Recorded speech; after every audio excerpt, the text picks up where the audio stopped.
Kalau kita melihat hukum bermain catur, ada 3 pendapat ulama di sini. Karena berkaitan dengan catur itu di masa Nabi SAW belum ada. Ada di masa sahabat. Sehingga tadi ana membaca tentang khilaf yang terjadi antara para ulama. Sebagian membolehkannya, sebagian memakruhkannya, dan sebagian mengharamkannya. Artinya mereka yang membolehkan atau memakruhkan selama tidak membuat lalai dari mengingat Allah SWT. Kalau membuat lalai dari mengingat Allah, dari tujuan, maka haram hukumnya. Tapi kalau tidak, sebagian memakruhkan. Tapi pendapat Imam Ahmad atau dari kalangan Hanabila dan dari kalangan Maliki, mereka mengharamkan catur. Karena memang orang itu harus serius di sana. Bahkan sebagian ulama menjelaskan itu berhala patung-patung yang ada di sana tuh. Ada patung kuda, ada patung raja, ini itu. Dan kalau dilihat rajanya itu, subhanallah, pakai salib ya. Yang di mana? Rajanya atau apanya yang pakai salib itu? Maka ana lebih condong kepada yang mengharamkan karena lebih melalaikan permainan itu dan membuat orang, sebagian ulama yang membolehkan, kata dia itu mengasah otak. Wallahu a'lam. Apakah memang otaknya terasah sehingga dia lebih bertakwa kepada Allah setelah main? Kita bicara hiburan itu adalah sarana. Setelah dia main catur, dia semakin bertakwa kepada Allah, semakin cerdas untuk memikirkan ayat-ayat Allah, atau dia main catur kemudian datang untuk main lagi, untuk main lagi, untuk main lagi, akhirnya catur bukan jadi sarana tapi jadi tujuan hidup dia.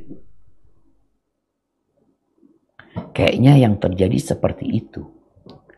Wallahu a'lam, mungkin sebagian ulama yang membolehkan mereka ya sekedar bermain, setelah itu selesai.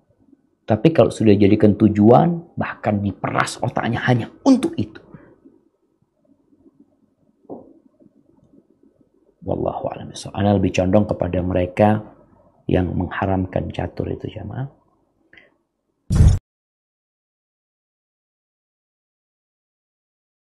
Umi langsung jawab.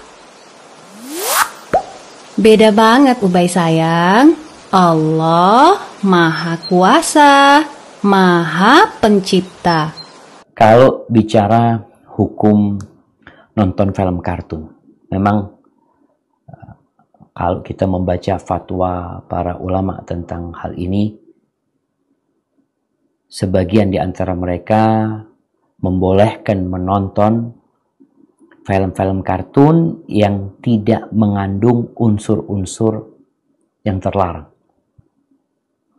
Seperti umpamanya ada film kartun yang kita bicara, ada kartun yang disebut kartun para nabi, di situ menampakkan para nabi, maka nggak boleh dia menggambarkan nabi seperti itu. Jadi adapun kartun-kartun yang umum yang mengandung ada pelajaran di sana, maka Syekh bin Utsaimin rahimahullahu taala, kalau ana nggak salah, beliau termasuk yang membolehkan hal itu selama di situ tidak mengandung unsur yang terlarang. Hadza wallahu a'lam bishawab.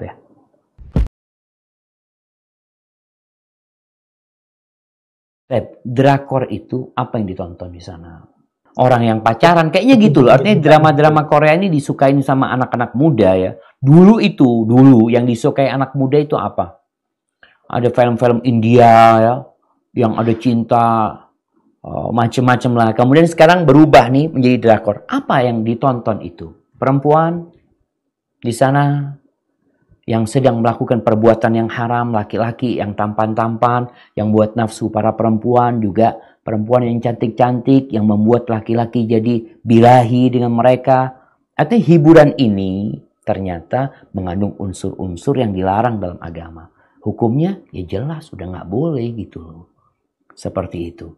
Jadi bukan kita malah menganjurkan untuk nonton yang seperti itu. Itu hal yang terlarang dalam agama. Apakah setelah engkau nonton drakor, Ustaz, setelah nonton drakor itu, alhamdulillah Ustaz, hafalan Quran Anda tambah 2 juz Ustaz. Oh, Masya Allah. Kita udah bicarakan dari awal bahwasanya yang namanya hiburan ini hanya perantara sarana, bukan tujuan. Tujuannya apa? Agar engkau merasa istirahat, nyaman, beribadah semakin baik, bekerja semakin maksimal. Tapi kalau ternyata ya namanya ada unsur yang haram, bukan ibadahmu tambah baik, tambah berkurang ibadahnya nantinya.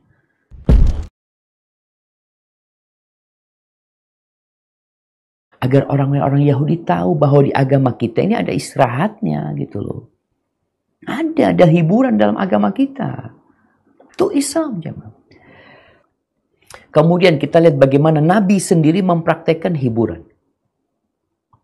Beliau alaihi salatu wassalam itu pernah balapan lari sama Aisyah radhiyallahu anha. Beliau tahu beliau perlu hiburan. Istrinya juga perlu hiburan. Maka kata Aisyah radhiyallahu taala anha pada suatu hari tatkala dalam perjalanan, qalat fasabaqtuhu ala rijli. Jadi Nabi SAW menantang Aisyah untuk lomba lari.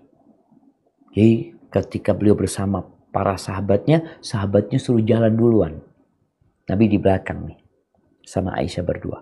Akhirnya lari Nabi, lomba lari sama Aisyah radhiyallahu taala anha, dan Aisyah berhasil mengalahkan Nabi alaihi salatu wasallam. Falamma hamaltul lahm, kata Aisyah, tatkala aku sudah mulai agak berisi tubuhnya, beliau nantang lagi. Akhirnya beliau berhasil mengalahkan aku. Apa kata Nabi SAW? Hadihi bitilk. Ingat dulu aku kalah, sekarang satu-satu, kata Nabi SAW.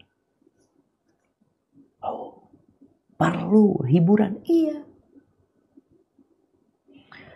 Kemudian dalam hadis riwayat Muslim, nih Aisyah lagi menceritakan. Kata Aisyah radhiyallahu ta'ala, wallahi laqad ra'aitu Rasulullah SAW yaqumu ala babi hujrati. Demi Allah, aku melihat Rasulullah SAW berdiri di pintu kamarku. Dan orang-orang Habasyah, orang-orang Ethiopia itu sedang atraksi main tombak. Di mana? Di masjid Rasulullah SAW. Satarani biridaihi. Nabi menutupi aku dengan selendangnya sehingga aku melihat kepada permainan mereka. Bermain. Artinya ada yang nonton, ada yang main. Ini hiburan. Thumma yaqumu min ajli hatta akuna ana allati ansarif. Akhirnya Nabi terus berdiri buat Aisyah sampai Aisyah merasa udah capek, lelah. Selesai. Jadi hiburan itu perlu, tapi tidak selalu. Kemudian jamaah, ketika di rumah Nabi SAW di hari raya ada 2 bocah cilik perempuan yang bermain rebana sambil bersenandung. Nabi SAW mengatakan tatkala itu Abu Bakar masuk rumah lalu memarahin 2 bocah ini. Apa kata Nabi SAW? Da'huma, biarkan keduanya wahai Abu Bakar. Liya'laman nas, agar orang tahu. Au li ta'lama Yahud anna fi dinina fusha. Agar orang-orang Yahudi tahu bahwa di agama kita ini ada istirahatnya gitu loh. Ada hiburan dalam agama kita. Itu Islam, jemaah.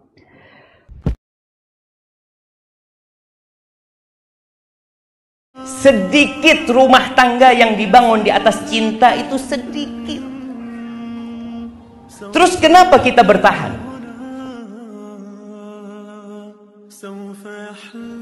Ada seorang lelaki yang namanya Ibnu Abi Abza. Perempuan yang menikah sama dia itu selalu gugat cerai. Sehingga nama dia dikenal buruk di kota. Akhirnya suatu hari dia ingin membersihkan nama buruk dia. Dia bawa kawan dia yang bernama Abdullah bin Abil Arqam.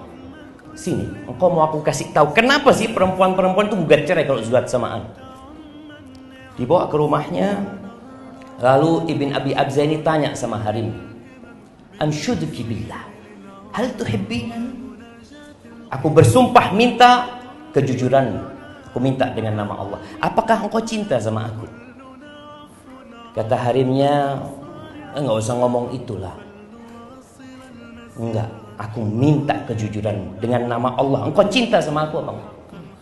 Kata harimnya, kalau bicara cinta, enggak, aku enggak cinta sama engkau. Harim ngomong sama Abdullah bin Amr, kayak gini nih harim-harimnya. Akhirnya dia laporan sama Umar bin Khattab radhiyallahu anhu. Setelah laporan dipanggil harimnya. Apakah engkau, ketika sudah di hadapan Umar bin Khattab, Umar bertanya kepada istrinya, apakah engkau yang terus terang kepada suamimu? Kalau engkau nggak suka sama suamimu, kalau engkau nggak cinta sama suamimu. Ya Amirul Mukminin, innahu nasyadani billah. Dia tuh sumpah minta sama Allah. Terus apakah boleh aku berbohong? Kata Umar bin Khattab, ikzibi, nggak apa-apa bohong. Kita tahu ada 3 kebohongan yang diperbolehkan. Kata Nabi SAW, dalam peperangan, dalam memperbaiki 2 orang yang bertikai, yang ketiga hadithur rajul ma'a zawjati. Ketika suami ngomong sama istri, istri ngomong sama suami, urusan cinta dan kasih sayang.